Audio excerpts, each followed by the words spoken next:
G'day, and not welcome to another episode, but welcome to a follow-up. My name is Daethstro, the Aussie Geek, and today we will be once again looking at G1 Cindersaur.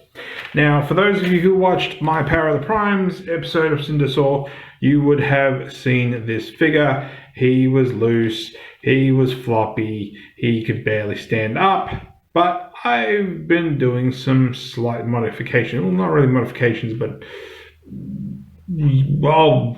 get to it in a minute. Anyway, so right now you see him in his monster mode, and you're probably thinking, okay, the tail's not falling off, the arms aren't moving a lot.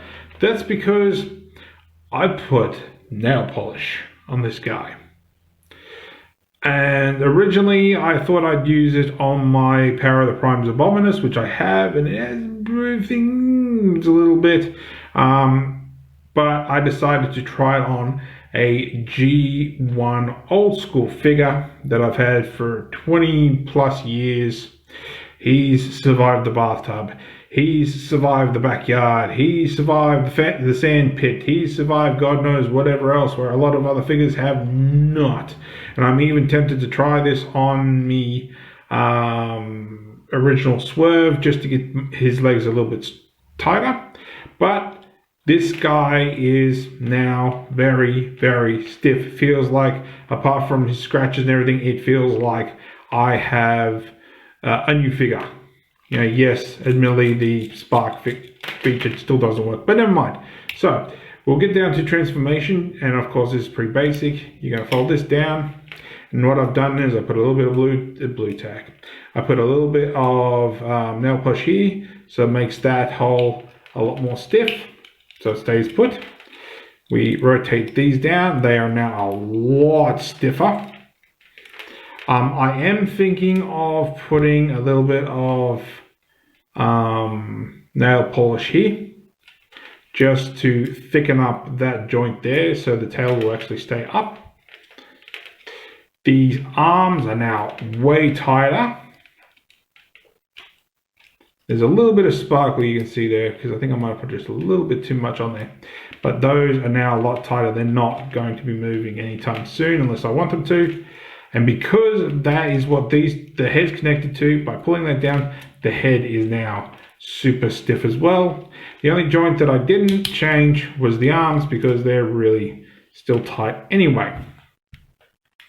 So now if I put him down, he's not falling down. He's not going to fall down. His joints are not going to fail him. He can stand up. Once again, he has not been able to do that for about, as I said, 20 plus years since I got him, since Mum bought him for me.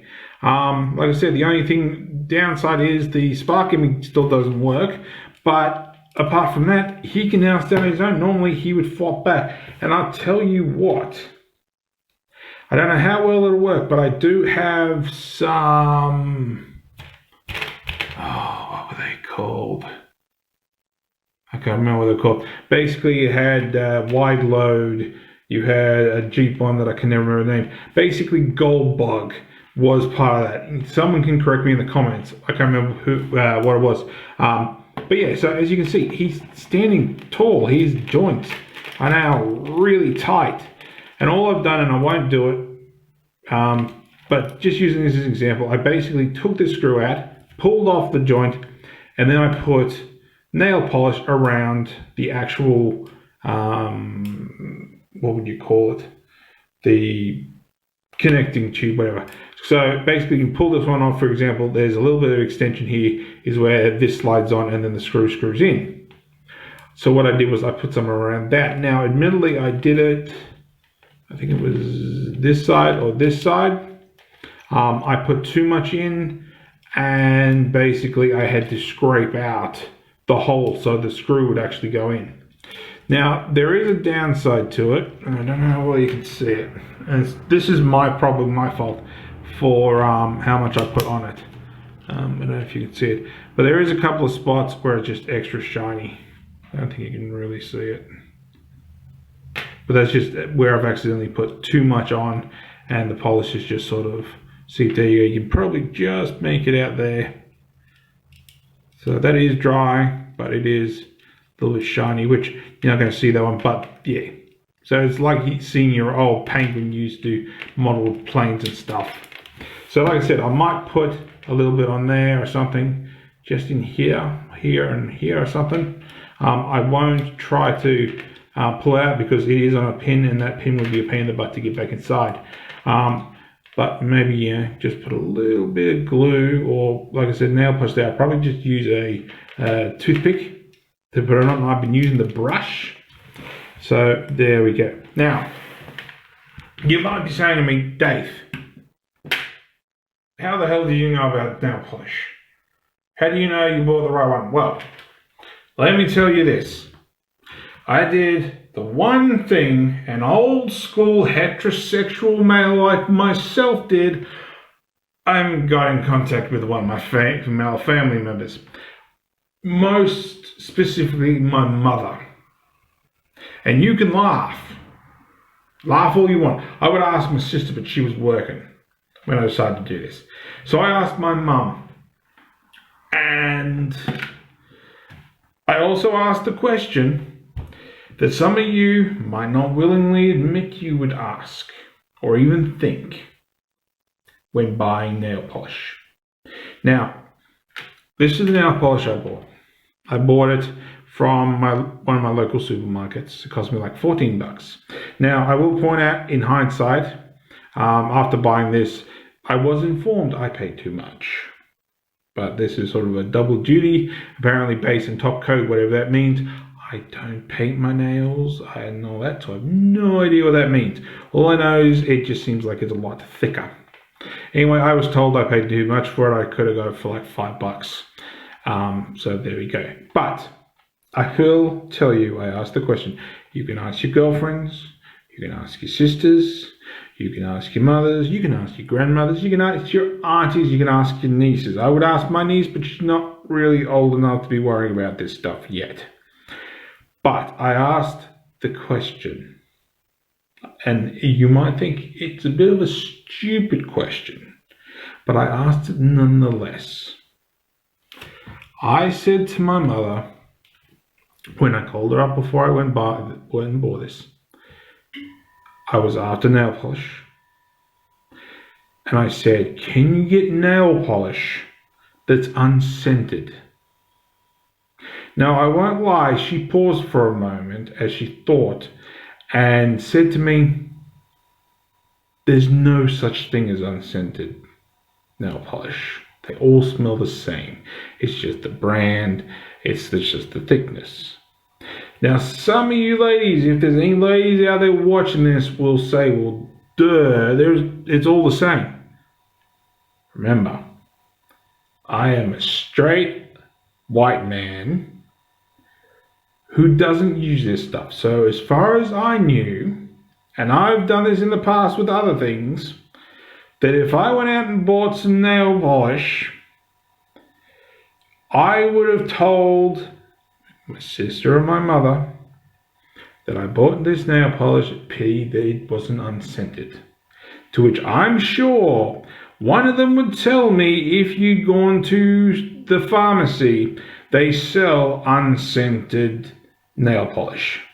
So by me asking that question first and getting the answer that they're all the same, saved me looking stupid that if I found out that there was an unscented one and I bought this first, that it wouldn't come back and bite me in the ass. So yeah, all I really do, and like I said, I might just use a toothpick, but all I basically did was wipe off a little bit of excess, put it onto the joint, just sort of give it a good coating. And fellas, remember, when you stop using this, put the lid back on. I've already knocked this over like 4 times. Thankfully, because of the consistency of the polish, it hasn't just gone everywhere. And because of it, you get these nice joints. It's not because of the screws at all. These screws are rusted, and I'm pretty sure that if I tried taking them out again, I'm gonna absolutely just tear them to pieces. I think that one's already started. But because of that nail polish, It's now stiff as stiff. That one's a little bit loose because I think I didn't put as much, but it's still tight. Actually, I think I need to screw that in a little bit further. But it's still tight. He's not going to go anywhere. I could potentially, and this is going to be funny because he's not really designed for it. He can hold a pose. It's a ridiculous pose, but he can hold it. He fell down because I let him fall down. Yeah. Actually, all right. He's probably going to fall over due to gravity. Yeah. I was going to say that was going to be a stupid test.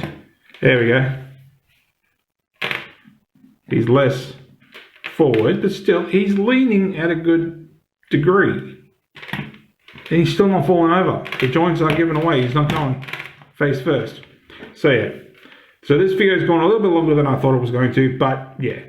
So, just as a follow-up for those who watched my Power of the Prime Cindersaur episode, I've done some nail polishing on my original G1 Cindersaur, and I've even done some on my Power of the Primes with the upgrade kit. I'll tell you what, no matter what happens, I will never manage to fix up those ridiculous hip joints or shoulder joints in Hunger that form the legs. They're shit. And the moment I get a decent masterpiece, third-party style Abominus, that guy will be transformed into animals and stay that way. Until then, here's my representation. So, thank you for watching. If you liked this video, give me a thumbs up. If you didn't like this video, give me a thumbs down. I promise you, it will not hurt my feelings. If you like, leave me a comment. Tell me how long you've known about the nail polish method. Tell me if you find it incredibly funny that I asked if it came non-scented, or maybe even tell me that there is non-scented ones. Apart from that, subscribe, ring that bell. I post every week. So you'll at least find one video every single day at roughly 1 p.m. AEST on a Tuesday morning. So if you're over in the States or somewhere, you'll more than likely see when it posts, because I tend to set it up and go to bed. Of course, those of you who live in Australia, there is usually one waiting in the morning. And of course, I have started posting Subnautica, so those are there. I've currently got 2 episodes as of when I'm recording this, so chances are by the time you see this, I will hopefully have like 6, 7, or 8 more episodes, if not more. So thanks for watching, and I'll catch you later.